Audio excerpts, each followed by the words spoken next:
So how'd you go with this week?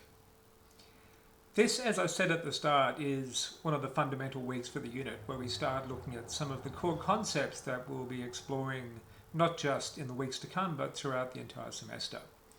And for this reason, it's also the first bit of content that we really feature heavily in assessment.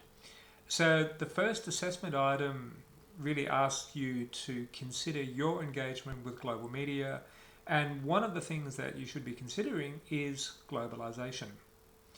The funny thing about globalization is we're often looking at global products without actually realizing that they're global.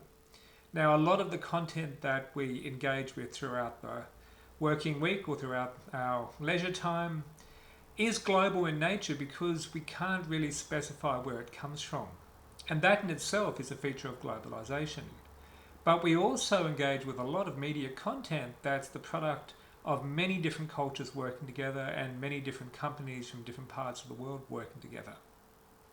So one of the things that we're going to ask you to do, particularly in that first assignment, is consider where your media content comes from and the cultural implications of that. So as you move forward after this week and into next week, that's just something to keep in mind. Where does our media come from? And why is that important from a cultural perspective? So I hope you enjoyed it. Looking forward to next week. Cheers.